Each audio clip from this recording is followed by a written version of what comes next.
This interview is for information only and should not be considered as investment advice or a recommendation to buy shares in the company featured.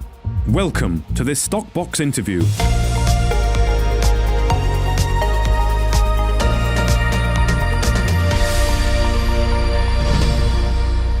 Joining me on Stockbox this morning is the CEO of Kavango Resources, Ben Turney. Now, Ben, you're here today following an update for the drilling at the KSZ project. So thank you very much for joining us. How are you doing? You okay? I'm tired, Mark. I'm tired. It's been a long night. Very exciting 24 hours at Kavango. So, I'm good, great, feeling fantastic about what we're looking at here. But yeah, it's also trying to stay grounded at the same time. I mean, it's a great step forward, but it's a first step. Okay. Well, that's good to hear. Now, just having a read of the RNS, what strikes me initially is it does read like a very technical document. There's a lot of buzzwords in there that maybe make geos excited to understand. But can you just perhaps explain why this RNS is so technical, and if you can, maybe put it into layman's terms for the average investor? Yeah, so look, we normally try to explain things in terms that obviously sort of shareholders and the layperson will understand. We're obviously under a lot of pressure at the moment to put this information out into the public domain. As we've said before, if we hit anything that was price sensitive, we would report it immediately. So this announcement today, we've just simply put the facts out there. We've not put sort of too much added description into the RNS because there is, as we say, there's a lot more work that we need to do to assess what we found. But in very, very simple terms, we targeted the Proterozoic as our secondary target, this hole. So we went through the Karoo as we did on the first hole. And we went down to the Proterozoic. We were looking for more physical data to help us augment our geophysical model in the region. We have this 30-kilometre trend that we're looking at in this particular area, sort of north-south trend. And we wanted, obviously, to refine our geophysical model. Now, we also knew that there was a magnetic anomaly that we hadn't encountered higher up the hole yet. We'd been doing magnetic susceptibility readings throughout the core, and so far what we picked up suggested that the magnetic source was still deeper. So we took the decision to push on into the Proterozoic last week. Now, there was quite a heated discussion internally at Kavango about this, and I'm really glad to say today that we pushed on. I mean, it's been quite a ballsy decision to push this deep for a company of our size, and it looks like we've now hit the rewards. So we're looking good, Mark. Okay, good. So have you? The drilling campaign's going successfully. Is it you've met the objective of getting down to the depth and getting through the gabbros? Well, this hole is obviously still ongoing. So from an engineering perspective and technical perspective, absolutely. But to have hit this thick band of ultramafic rocks that we have from about 650 metres. Look, this was always an objective, of course. We are looking for these types of rocks. But to have hit this in our second hole, that's definitely surpassed our expectations. And then obviously, we're then moving on to target area B not long afterwards. But we probably should just talk a little bit about the technical aspects of the announcement today. I didn't really answer your question there. So the Proterozoic is the older volcanic magmatic system that lies underneath the Karoo. We talked in our presentations a lot about the Proterozoic because the Proterozoic is much more widespread over the Kalahari Suture Zone. Now, it's been felt for quite a long time that the Proterozoic would be a very prospective system, but the main problem, the main challenge that historical exploration has had with it is that it was felt to be too deep.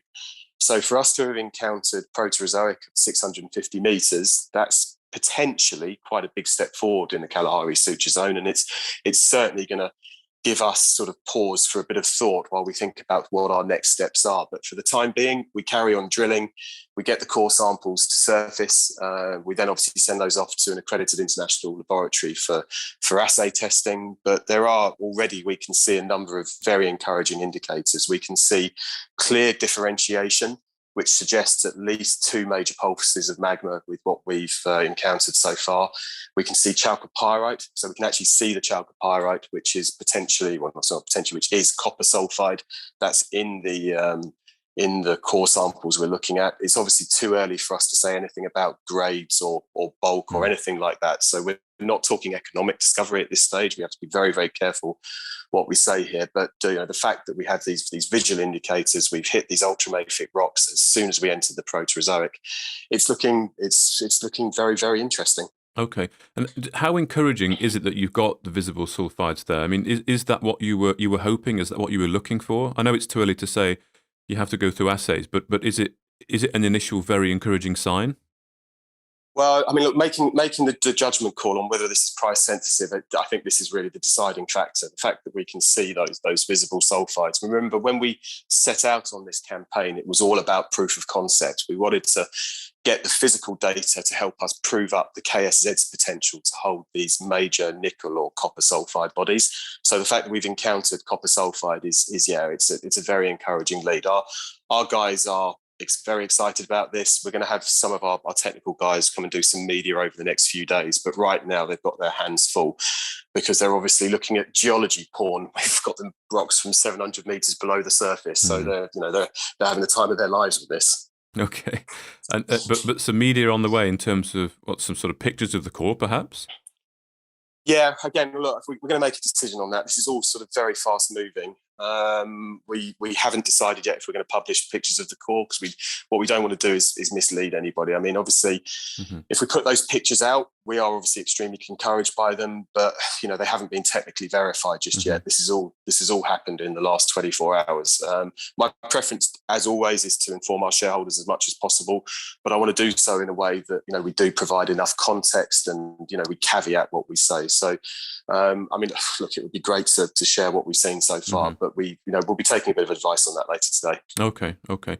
So, what are the next steps then, Ben? You've got the current drill is still turning. Results core going off for assay. Where are you? What stage are you at in the campaign? Well, we're into the unknown a bit now with this one. So our original plan with the Proterozoic is we thought once we intercepted it, we thought we'd just drill about 50 or so meters in, because as I said, we wanted to get the core data to help augment the geophysical model and help us really refine that. There's bits of the geophysical model that clearly have been wrong. Some of the assumptions we need to correct, as you'd expect in a campaign like this.